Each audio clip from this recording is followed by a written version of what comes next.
أجمعين. أما بعد فأعوذ بالله من الشيطان الرجيم. بسم الله الرحمن الرحيم. قال الله تبارك وتعالى في كتابه المجيد وفرقانه الحميد: يريدون ليطفئوا نور الله بأفواههم والله متم نوره ولو كره الكافرون. صدق الله العظيم وصدق رسوله النبي الكريم الأمين. إن الله وملائكته يصلون على النبي يا أيها الذين آمنوا صلوا عليه وسلموا تسليما. اللهم صل على سيدنا ونبينا وكريمنا وحبيبنا ومحبوبنا ومأوانا وملجانا محمد وبارك وسلم عليه. الصلاة والسلام عليك يا سيدي يا رسول الله. الصلاة والسلام عليك يا سيدي يا حبيب الله وعلى آلك وأصحابك يا سيدي یا مرشدی یا رحمت للعالمین. رب العزال خالق کائنات رب ذوالجلال په دغه مبارکه رجب المرجب په دغه عزتونو رحمتونو برکتونو ډکه میاشت کې زمونږ په دغه مبارکه ورځ مبارک ساعت کې د حاضری لیدل اوریدل ویل په خپل عظیم بارگاہ کې قبول مقبول او منظور فرمایي. او رب العزال خالق کائنات رب ذوالجلال همیشه د پاره زموږ استاسو د دین متین زده کړه او په هغې باندې مقبول شوی عمل نصیب فرمایي. وخت اختصار د وجې نه بلا تمهید آغاز کوم په دې خبره چې په تېره ورځ باندې په سویډن مغربي دنیا د خپلو کاوشونو د خپلو محنتونو د خپلو خبیثو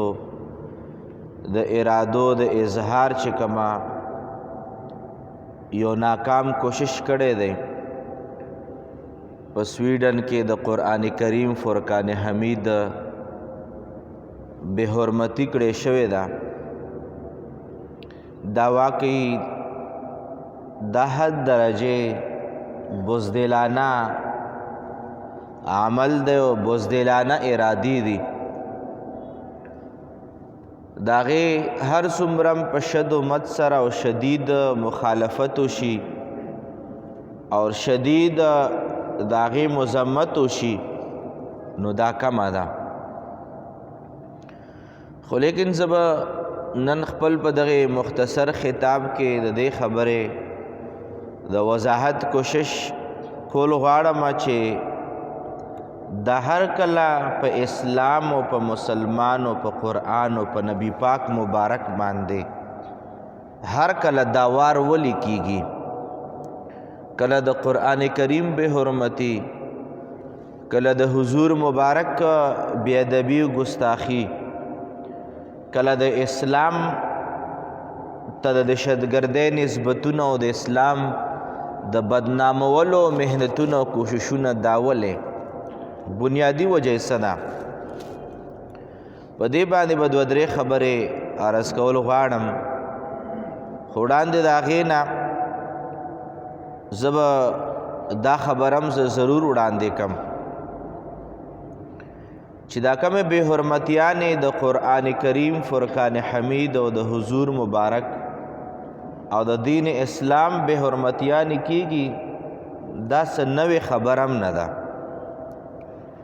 دا څه اوس د سویډن وړاندې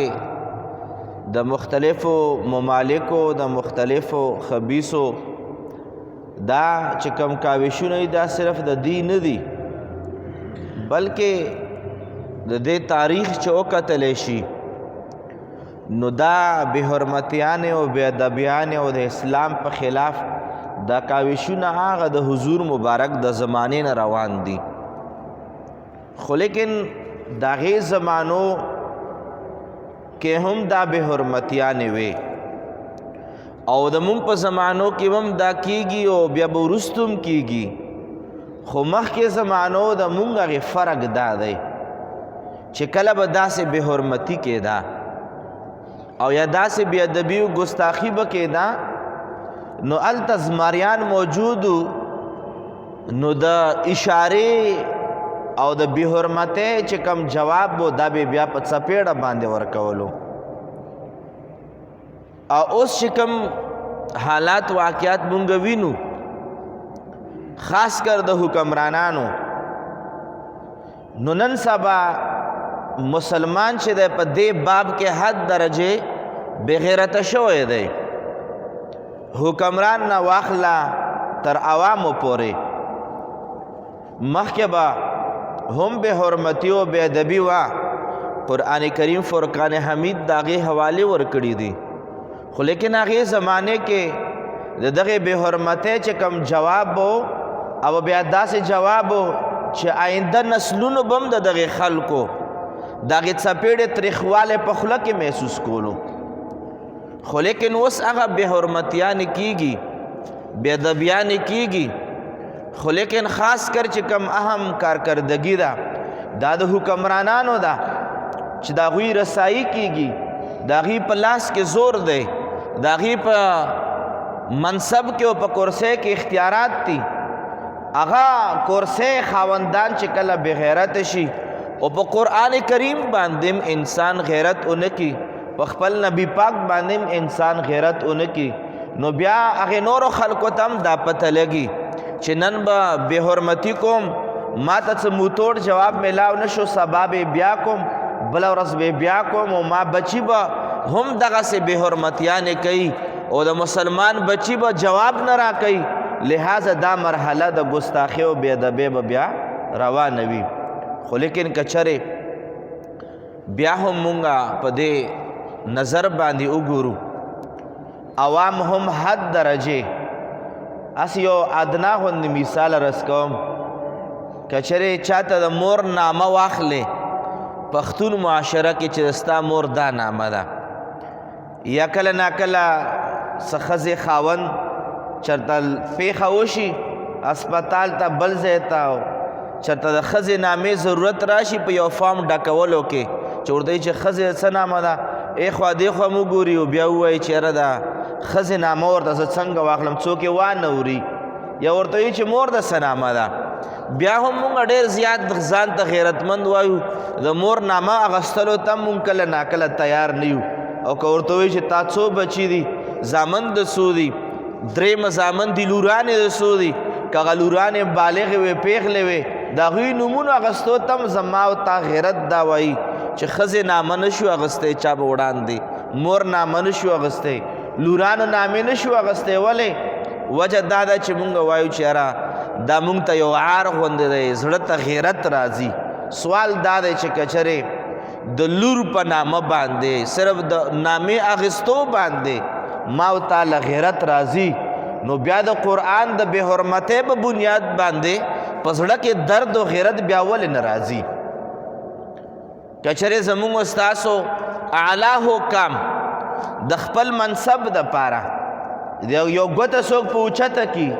یا په یو سیاسي پارټۍ باندې بلیم ولګوي چې دا کرپشن کوي او فلانکی داسې دی او فلانکی مشر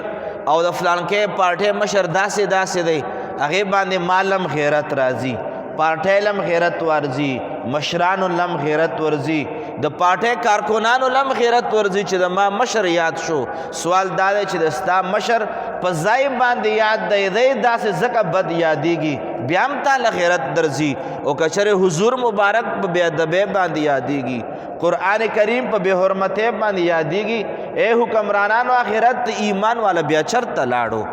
د ستا په عدالت باندې که چېرې څوک ګزار وکړي نو وایي چې توهین عدالت ته وجې نه دا د گرفتار کړی شي جیل ته د کړی شي ځکه چې د عدالت توهین وشو که چېرې د عدالت توهین د وجې نه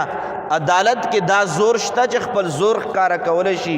او څوک جیل ته واچي څوک جرمانه کی څوک سکی او څوک سکی کچره د عدالت کې دومره زور شته چې دغه په بې حرمتۍ او بې ادبۍ باندې خلک جیل ته بوتلی شي نو آیا دغه عدالتونه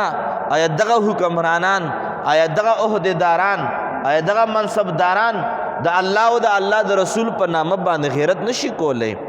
کچره مونږه عوام الناس خپل پلار او د مور نامه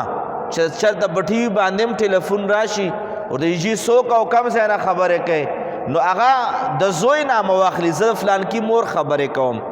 یا مثال طور پر یو سړی رنګ وکړي یاره جي ما کور والے ته تکلیف دی څه نامه یې ده څه تکلیف دی ورته یاره جي نامه اخیستل مناسب نه ګڼم ولې نامه اخیستل مناسب نه ګڼې ځکه چې ته ځان ته وایي زه پښتون یم مسلمان یم د ما ښځې نامه به خلک واوري نو آیا هغه نامې باندې غیرت مونږ ته اسلام دا درس راکوي او که نه راکوي هغه ځان له موضوع ده خو لیکن که چېرې دومره غیرتمند حکمرانان یو او دومره غیرتمند مونږ مسلمانان یو نو د دې نه اعلی غیرت دا دی چې انسان په خپل دین او په اسلام باندې وکړي او په دغه دین باندې چې چا غیرت کړی دی په دغه اسلام باندې چې چا غیرت کړی که هغه امي غیرت کړی که هغه عالم غیرت کړی که هغه مفتی غیرت کړی که هغه سیاسی لیډر غیرت کړی یاد ساتئ د هغه نامه نن سبا په تاریخ کې د سنې په سنهري الفاظو باندې لیکلی شوې ده کتاب چې اوچت کې دغو خلکو نامې په کتابونو کې پرتې دي چې چا په قرآن او په صاحب قرآن باندې غیرتونه کړي دي او کچرې دا حال شي لکه څنګه اوس حال دی زه خو په منبر باندې دا به ووایم چې دا ټولې خبرې غلطې دي خو د ما رسایي خو دغې منبر پورې ده خو چې د چا څومره رسایي ده خدای پاک به د هغې نه د هغې په حق کې پوښتنه کوي په زه منبر باندې مذمت کولی شم چې دې خبرې مونږ مذمت کوو چې سویډن کې د قرآن کریم بې حرمتي شوې ده د دې مونږ مذمت کوو مونږ صرف همدومره کولی شو چې مذمت یې وکړو خو لیکن که چېرې اوس یو عهدې باندې ناست زمونږ وزیر اعظم صاحب زمونږ وزیر خارجه زمونږ وزیر داخله که چېرې هغه هم د ما غوندې ووایي چې هم مذمت کرتے ہیں نو بیا خو عام خلک هم وایي چې هم مذمت کرتے ہیں او مونږ هم وایو چې مذمت کرتے ہیں او هغه هم وایي چې هم مذمت کرتے ہیں نو بیا هغه عهدې هغه پاور چېرته لاړو د ستا هغه منصب چېرته لاړو د ستا مشرانه چېرته لاړه که څوک په مشرانه او په منصب باندې یریږي چې دا منصب به مانه واخلي یاد ساتئ منصبونو ورکوونکی هم رب العالمین دی منصبونو اغستونکی هم رب العالمین دی قرآن باندې چې څوک غیرت وکړي دین اسلام باندې څوک غیرت وکړي عزت خو منصب هم دا دی چې ته بغیر د منصب نه د الله او د الله په رسول په نامه غیرت وکړي د دې نه غټ منصب نشته دی چې څوک په دغو منصبونو باندې نازېدلي چې خلک ناست دي هغه خلک هم لاړل نومونه هم لاړل منصبونه هم تللي دي او کتابونه هم نه دي ذکر کړي او کومو خلکو چې منصب ته خیال نه دی کړی کومو خلکو خپل عهدې ته خیال نه دی کړی کومو خلکو خپل جاگیر و مال و دولت ته خیال نه دی کړی او چا د الله او د الله په رسول باندې غیرت کړی دی یاد ساتئ هغوی نامه پرونم آباده وه هغوی نامه ننم آباده ده هغوی نامه و قیامت مازیګر پورې آباده وي ځکه چې قرآن آباد دی دین اسلام آباد دی سو پورې قرآن یادیږي هغوی پورې به غیرتمند ضرور یادیږي سو پورې اسلام یادیږي هغوی پورې به غیرتمند ضرور یادیږي او څو چې د دغې دنیا نه بغیرت تللی دي هغوی هم پاتې دي نامې هم پاتې دي هغوی هم هیر دي نامې هم هیرې دي د دې وجې نه حاضرینو بعضې خبرو کې زما یو خبره زه اکثر په داسې موقعو باندې عرض کول غواړم دین اسلام دین متین مزاج ضرور دا عالمگیر دین دی په دې کې دین اسلام کې په ډېرو خبرو کې گنجائش تا په دین اسلام کې په ډېرو خبرو کې کمپرومایز کېدی شي خو بعضې څیزونه داسې چې په هغې کې سمجھوته کول په هغې کې نرمي کول په هغې کې کمپرومایز کول د قرآن او د حدیث خلاف وي اوس دا بې حرمتي په سویډن کې کېږي او یو انسان دا تصور لري زه بس لږه ګزاره پکار ده دا ګزاره هله پکار ده چې کله په دین باندې ګزار نه وي که چېرې په تا باندې ګزار راغی او ته ګزاره نه کې نو بیا قرآن باندې به گزار راځي بیا به ته ورته چې گزاره کوه. یاد ساتئ حاضرینو، هر یو انسان، هر یو مسلمان، که عامی دی که عالم دی که عوام الناس دی او که سیاستدانان دی، کلم چې داسې مرحله راشي د خپل وس مطابق خپل کردار ادا کول دا د هر یو مسلمان د عام او د خاص او د عامی او د عالم د هر کس فریضه ده چې هر کس به د خپل وس مطابق خپل ذمہواری ادا کوي. داسې کلم نشي کېدی چې ووایي چې یاره بس مونږ څه وکړو، نه، چې څومره څه کولی شي هغه به په دې وخت کې کوي. حکمران به د خپل وس مطابق کوي. وزیر خارجه دی که وزیر داخله دی، او که زمونږ وزیر اعظم دی او که زمونږ صدر دی، او که هغه صدر نه علاوه وزیر اعظم نه علاوه څوک د پارټو لیډران یو اواز یو ځای ته رسېدی شي، اختیارات استعمالولی شي، په هر چا باندې د خپل وس مطابق د قرآن کریم او د حضور مبارک دفاع فرض ده. او که دفاع او نه کړی شي بیا هر یو انسان د خپل ایمان باندې ویریږي. دا څه معمولی خبرې نه دي. چا نه مونځ قضا شو، اسلام وایي سهار قضا شو ماسپښین یې وکړه. اسلام بعضې څیزونه مونږ ستاسو ته هموار را لېږلي دي، خو بعض څیزونو کې حیدري پیغام پکار دی، د عمر فاروق د شجاعت پیغام پکار دی. او هر چا د هر منصب مطابق به رب ذوالجلال به د بندگانو نه پوښتنه به کوي. صرف دا نه ده چې بس سهار راویښه او 2-3 روپۍ وګټه او آرام سره شپې خوراک وکړه اوده شه. یاد ساتئ صرف دا زمونږ زندګي نه ده. مونږ هم په ډېرو څیزونو کې غفلت کوو، او ټول نه لوی غفلت زه درته عرض کول غواړم، ټول نه لوی غفلت زما د نظریې مطابق د قرآن کریم بې حرمتي ولې کېږي؟ د هغې ټول نه غټه وجه همدا ده چې صرف په رمضان کې قرآن را اخلو. مغربي دنیا ته پته ده، کفارو عیسایانو ته پته ده چې دا د صرف رمضان مسلمانان دي، په صرف رمضان کې قرآن را اخلي. رمضان نه علاوه چا د قرآن کریم باندې چرته سترګې لګېدلي، په ډیلی بیس باندې فیسبوک څومره استعمالو، په ډیلی بیس باندې سوشل میډیا څومره استعمالو. 9 بجو خبرونه زمونږ د کشرانو خاص کر د مشرانو نه د 9 بجو خبرونه نه قضا کېږي، 1 غنټه خبرونه وي. د دنیا څه حالات دي؟ که دنیا حالات خو یې درته وویل که نه چې قرآن بې حرمتي وشوه نو څه دنیا ورانه شوه چې تا په 9 بجې باندې خبرونه واورېدل. یاد ساتئ که چېرې مونږ بنیادي توګه باندې قرآن کریم سینې پورې ونه لګو تر څو پورې د قرآن کریم درد زمونږ په سینو کې دی پیدا، او وخته پورې قرآن باندې نه عالم غیرت کړی شي، نه عامي غیرت کړی شي، او نه یو لیډر په دې باندې غیرت کړی شي. او د غیرت دپاره ټول نه اولنی دا ده چې غیرت به کله راځي چې کله د قرآن کریم عظمت ته ستا په زړه کې وي، د قرآن کریم مقام د ستا په زړه کې وي، هله به تا په هغې باندې غیرت راځي. چې کله قرآن کریم په پردو کې، په 2 پردو کې، په الماری کې پروت دی، په رمضان کې ته ګردونه سنډو، نو هغه نه بعد قرآن کریم عظمت ته زمونږ په زړه کې نشته. نو دې د وجې نه قرآن کریم مونږ په قرآن کریم باندې غیرت نه کوو. هسې یو عام مثال عرض کول غواړم. یو ماشوم دی او هغه د سکول کار والا چې کوم کاپی ده، کومه کاپی ده، په هغې کې سوالات جوابات ورته استاذ لیکلی دي چې کم د کلاس ورک کاپی ده، هغې کې ټول مشکونه هم لیکلی شوي دي، او په دغې بیگ کې یو رف کاپی هم پرته ده. او یو ورور راغی، وړوکی ماشوم راغی، او د دغې مشر ورور د 8م او د 9م کلاس والے د بیگ نه کاپی راویستې. نو چې کومه کاپی راویسته رف والا کاپی ده، هغه که اوش کوي، که مخکې وروستو یې کي، که لنده یې کي، که لیکل پکې وکړي، دا رور خفه کېږي نه چې هسې هم رف کاپی ده. او که چېرې د سوالات والا کاپی راواغسته چې هغې کې مشکونه کړي، ده په محنت کړی،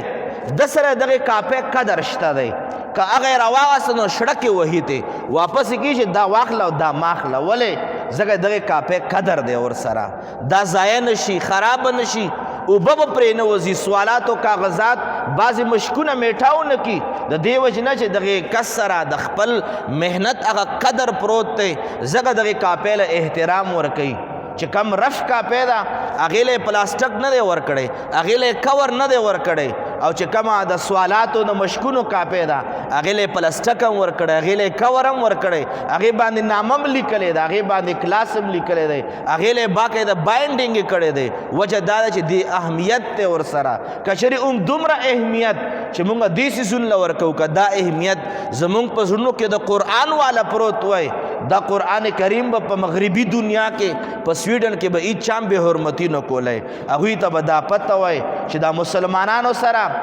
د قرآن کریم څومره عزت پروت دی څومره احترام پروت دی قرآن کریم عظمت په دغې مسلمانو په زړونو کې څومره پروت دی هغوی ته پته چې دومره عظمت دی لکه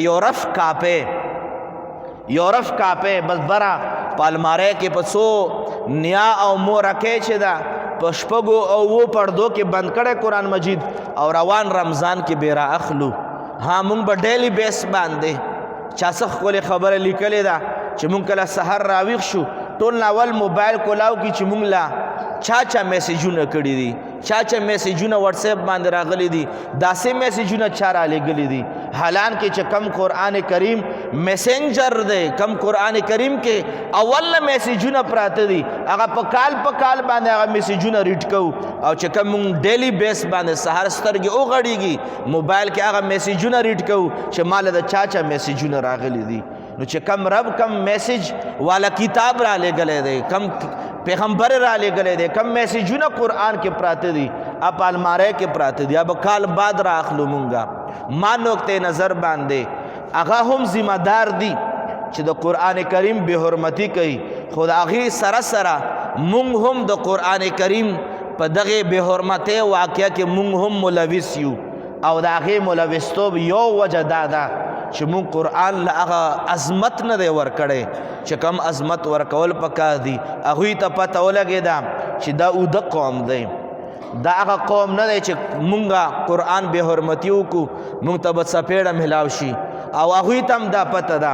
چې مسلمانانو چې کم حکمرانان دي مختلف ممالکو کې که هغه عربي ممالک دي او که مونږه د دغې پاکستان دی یا نور اسلامي ممالک دي هغوی ته هم دا پته ده چې لیډران هم صرف د کرسو وږي دي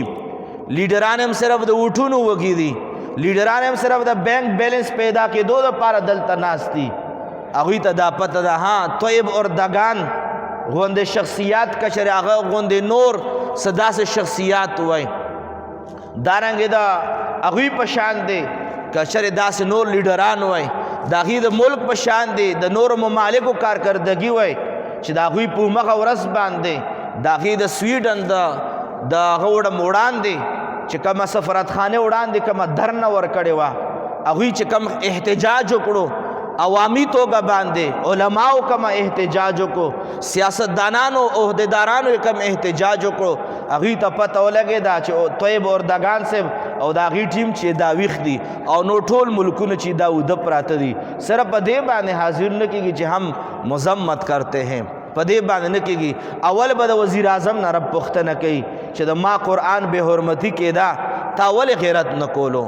بیا به د وزیرانو نه پوښتنه کوي دا څومره عهدیداران دي دغه ټولو نه به پوښتنه کېږي خو که چېرې مونږ دې ته وګورو چې مونږ په خپله باندې عوام الناس توړه یو څو ورځې ګرانه شوه روډ ته راوتي وو توړه څو ورځې ګرانه شوه دنیا فیسبوک ډکو د مختلف قسمه پوسټونو نه چا پسې خبرې کولې او چا پسې خبرې کولې خو شاید چې په سویډن کې کومه بې حرمتي د قرآن شوې ده اول به خپل فیسبوکونه کولاو کو چې آیا ما او تا د توړې په خلاف باندې چې کله مهنګایي شوه کله ګراني شوه کله بجلی لوډ شیډینګ راغلو کله تیلو کې بحران راغلو ما او تا څومره ایکټیو په دې کې ما او تا څومره پوسټونه کړي دي آیا چې کله دا بې حرمتي شوې ده اول خو سوال دا دی چې دا درته پته هم شته او که نه چې دنیا کې بې حرمتیان هم روانې دي او که پته درته تا چې څومره مهنګایۍ دپاره هلې ځلې کولې قرآن کریم د بې حرمتۍ په خلاف باندې د ستا څومره کارکردګي ده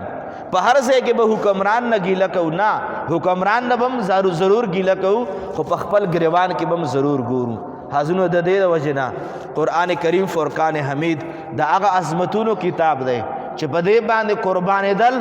یاد ساتئ د الله په ذات مو قسم وي چې قرآن باندې قربانېدل دا حقیقي ژوند دی. قرآن کریم باندې بچی قربانول دا حقیقی معرفت دی، دا حقیقی اسلام دی. صرف اور صرف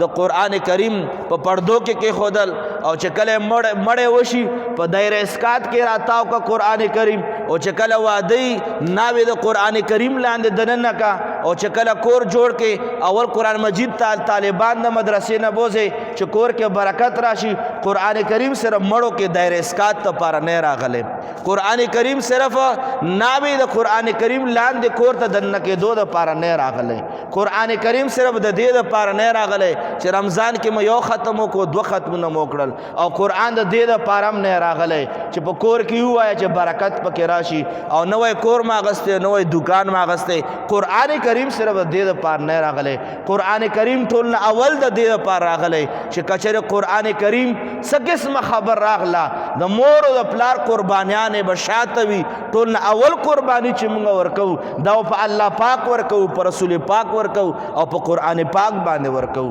قرآن د دې د پاره راغلی دی. او کچره بیا مونږه سره په ودونو کې او په ناویانو په دایره اسکات کې قرآن تاوو، دا قرآن به درنه ضرور پوښتنه کوي. عوامو نه به هم کوي، علماو نه به هم کوي، سیاستدانانو نه به هم کوي، عهدیدارانو نه به هم دا قرآن کریم پوښتنه کوي چې زه سوځېدمه په سویډن کې، د ستا زړه ولې نه سوځېدو؟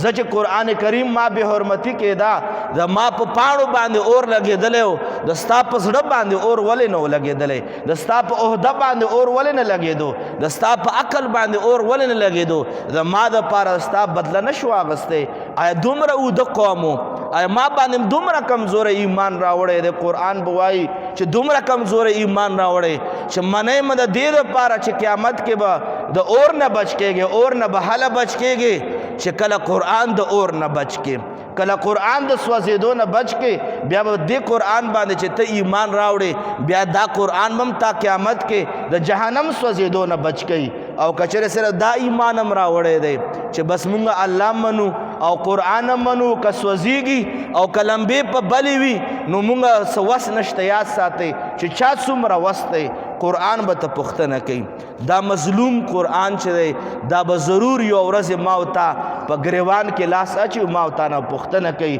وزیر اعظم نه به هم کوي، د هر چا نه به کوي. په دې کې د قرآن پوښتنه، په دې کې عالم او مفتی او قاضي او څوک هم ورته برابر نه دی. په دې کې قرآن کریم به د هر چا نه به پوښتنه کوي. د دې وجې نه حاضرینو په سویډن کې چې کومه بې حرمتي شوې ده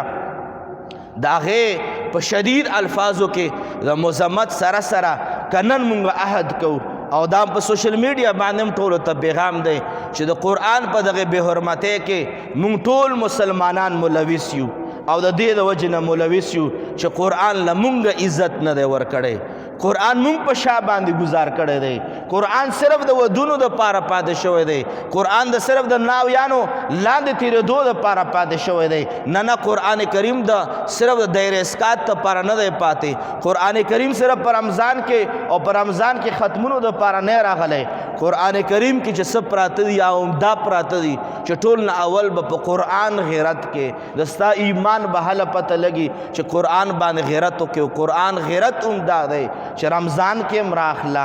بغیر د رمضان نه هم رااخله. چې کله یو سوشل ورک یو کار راشي یا یو میوزیک پارټي راشي یا نور داسې څه قسمه خبره راشي، موږ څومره په هزارو تعداد کې ورته ناست یو. او که چېرې د ماښام نه بعد یا د ماخوستن نه بعد په هفته کې یا 10 ورځې کې یا په روزانه باندې د قرآن مجید ترجمه کم عالم کوي، څو کسان ورته ناست یو؟ 100 کسان ورته ناست یو. 50 کسان ماخوستن مونځ کوو او 15 کسان قرآن مجید ترجمې ته ناست یو. او هغه 15 کې هغه 3 کسان ورته اخره پورې ناست وي، هغه 2 زړه مینځ کې تنګ شي تلنه لاړ شي. که چېرې میوزیک پارټي ته هزارو خلک کینی، په 13 ورځو باندې کرکټ میچ و هغې فاینل ته په هزارو په لکاو په کروڑاو خلکو باندې کینی. آیا هغه قرآن کریم په بې حرمتۍ کې مونږ نه یو ملوثه چې کله ترجمه کېږي 15 ورته ناست یو، او که چېرته ختم وي په رمضان کې هم ختم وي چې کله امام صاحب رکوع ته وټیټیږي پسې ودرېږو او کله چې اخري شپه راشي ختم کې مونږ ودرېږو. آیا دغه قرآن کریم په دغه بې حرمتۍ کې مونږ ضرور ملوث یو ځکه چې هغوی ته پته ده چې قرآن له څوک توجه نه ورکوي. د ما پاټۍ ته زما پردي میچ ته د فوټبال میچ ته چې همدغې د سویډن او د نورو ممالکو میچونو ته پاکستان کې کروڑاو خلک ناست وي او قرآن ته 15 کسان ناست وي هغوی دا جایزه اخیستې ده چې قرآن کریم بې حرمتي که کوې 15 چې کم ورته ناست دي دا به غیرت کوي او په دې غیرت باندې کار نه کېږي تر څو پورې قرآن کریم مونږ زړه ته نږدې کړی نه وي څو پورې مونږ یې ترجمه زده کړې نه وي. څومره کسانه هسې ګزارش عرض کول غواړم مونږ چې کم الحمد وایو تر ولدوالین آمین پورې وایو مونږ چې قرآن کریم تلاوت کوو نو مونځ کې کوو 15 وخته مونځ کوو الحمد نه واخله ولدوالین آمین دا قرآن دی چاله ترجمه ورزي په هر رکعت کې وایو چاله ترجمه ورزي دغه څه معنا ده. زرب سره څه خبرې کوم اللهم ان په وترو کې وایو الله پاک نه دعا غواړو په 50 کاله عمر کس چې کم منځونه کړي دي چاته پته شته چې په وترو کې ما کومه دعا د رب نه غوښتې ده. زه چې تحیات لله والصلوات قنا عذاب النار پورې وایم تحیات معنا چاله ورځي چالم نه ورځي د مونځ معنا نه راځي چې 15 وخت یې کوو. د قرآن ترجمه به څوک زده کوي خو د مولا کار دی خو د مدرسې د طالب کار دی. وجه دا ده چې زه خو د قرآن سره د ما تعلق نشته چې نشته بیا بې حرمتیا نه کېږي. د دې د وجې نه حضور مبارک ارشاد فرمایي اگر چې وخت خو ډېر واوړېدو خو مختصرا دا حضور صلی الله علیه وآله وسلم فرمایي المؤمن یغار والله اشد غیرا. حضور مبارک فرمایي چې مؤمن بغیرتی وي او الله پاک د هر چا نه زیات غیرتی دی. بس سوال هم دا پاتې دی په قرآن او په حضور مبارک چې کومه دنیا کې حمله کیږي او مسلمان په غیرت او نکړو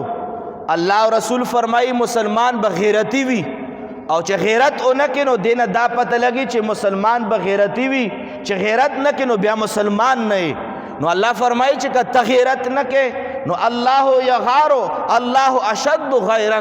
الله بیا د مسلمان نم ډیر غیرتی دی. اول به ستا غیرت ته الله ګور چې د الله په کتاب څومره غیرت کې او که بیا تا ونکو نو الله د هر چا نه غیرتی دی. بیا د خدای پاک د قهر څپېړه بیا داسې څپېړه وي چې بیا ورځ او شپه نه ګوري مخ او سټ نه ګوري بیا د انسان او اهل عیال ته نه ګوري بیا د خدای پاک څپېړه او د خدای پاک توره بې آوازه وي بیا داسې ضرب خدای پاک ورکوي چې نسل در نسل انسانان یاد ساتي. خو اوس زمونږ امتحان دی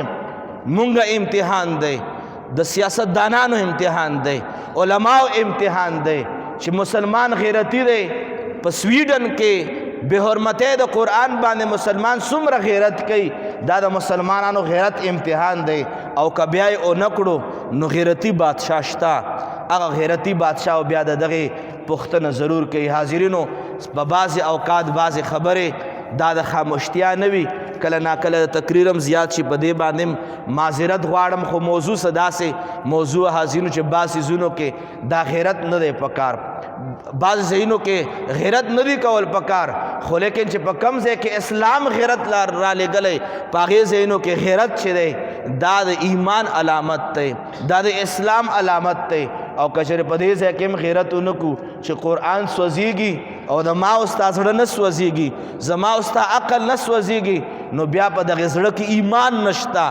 که ایمان وای د قرآن باندې ایمان په دغې زړه کې وي په دغې قرآن سوځېدو باندې بیا زړه سوځېږي او که اونه سوځېدو بیا د خپل د ایمان غم پکار دی. مونږ په دغې سوشل میډیا په ذریعې باندې یا چې کم زمونږ ناس سامعین دي دې کې څوک عہدیداران منصبداران دي دا آواز د حکمرانانو ته ورسوي چې کورسۍ د تلو راتلو والا څیزونه دي وزارت هم د تلو راتلو والا سیزونه دي. یا ساتئ د الله په کتاب باندې. نن چې عہدیدار او منصبدار وزیر اعظم او دارنګې اپوزیشن والا چې څوک هم مشران دي چې د خپل عہدو دپاره منډې وهي په قرآن باندې غیرت ونکو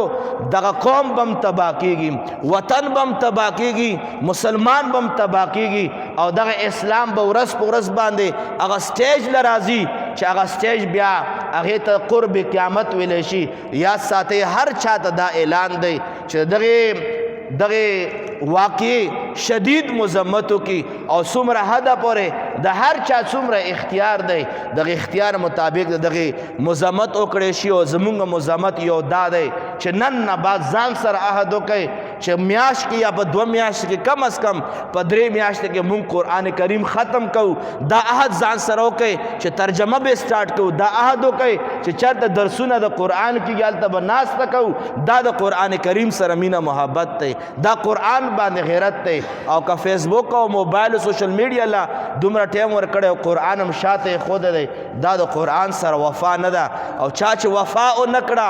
قرآن کریم بم بیا آخرت کې وفا نه کوي. د دې د وجې نه حاضرینو الله کریم د مونږ ستاسو له ایمانی غیرت را نصیب فرمایي. الله کریم د مونږ ستاسو په قرآن باندې په حضور مبارک باندې الله پاک باندې د قربانېدو د اهل او د عیال او د مال او د جان هر څه قربانېدو توفیق زمونږ نصیب فرمایي. واخر دعوانا ان الحمد لله رب العالمین. آمین. الحمد لله رب العالمین والصلاة والسلام على أشرف الأنبياء والمرسلين وعلى آله وأصحابه وذرياته وأهل بيته وعلماء أهل سنته وأولياء ملته أجمعين. رب کریم په دغه ټولو خبرو باندې مونږ ټول عمل کړو توفیق نصیب فرمایي. رب کریم د قرآن سره مینه پیدا کړي. رب کریم د قرآن سره د قرآن تعلیماتو سره عمل د رښتې نصیب فرمایي. رب کریم د قرآن به حرمتي په سویډن کې چا کړې ده او چا ور څوک ورسره مولوي سو او چا ورسره ارادې وي او چا مخکې ارادې وي چا وروستو ارادې دي. رب کریمه مونږه صرف دومره کولی شو چې دا دعا درته کولی شو، بد دعا کولی شو. رب کریمه تی تباہ و برباد کې، رب کریمه تی نیست و نابود کې. رب کریمه سویډن سره چې څومره ممالک دي د قرآن او د اسلام او د دین متین خلاف دي، الله کریم تی تباہ و برباد کې. رب کریمه تی نیست و نابود کې. رب کریمه چې څوک ورسره ملوث دي هغه هم تباہ و برباد کې. رب کریمه د قرآن عظمت او لاج برقرار وساتي. رب کریمه موږ له د قرآن کریم باندې د قربانېدو توفیق را نصیب کې. رب کریمه د مسلمانانو په صفونو کې اتفاق او اتحاد نصیب کې. د مسلمانانو په ایمانونو کې غیرتونه نصیب فرمای. زمونږ عوام هم غیرتیان کې، زمونږ عہدیداران او سیاستداران هم غیرتمند کې. رب کریمه موږ له د ایمان غیرت را نصیب فرمای. لکه څنګه صحابه کرامو ته اهل بیت اطهارو ته اسلافو ته کم ایمان غیرت ور نصیب. رب کریمه هغه ایمان غیرت مونږ ته را نصیب کې. رب کریمه دغه منحوس له او دغه بیمان له او دغه جهنم سپوله رب کریمه د مونږ په لاسونو باندې د قهر څپېړې ور نصیب کا. د مونږ په ذریعه باندې دین اسلام ته تقویت ور نصیب کا، سربلندی ور نصیب کا. رب کریمه مونږ د قرآن سره مینه پیدا کا. رب کریمه مونږ نسل در نسل نوجوان نسل د قرآن سره مینه پیدا کا. رب کریمه مونږ بچو کې علما پیدا کا، مونږ بچو کې حافظان پیدا کا، د مونږ په بچو کې شهیدان پیدا کا، د مونږ په بچو کې د ستا په دین باندې قربانېدونکي پیدا کا. رب کریمه دغه دعا هم زمونږ قبوله کې، ترې شوې دعاګانې هم زمونږ قبوله کې. وصلی الله تعالی علی خیر خلقه سیدنا محمد و آله و اصحابه اجمعین برحمتک یا ارحم الراحمین.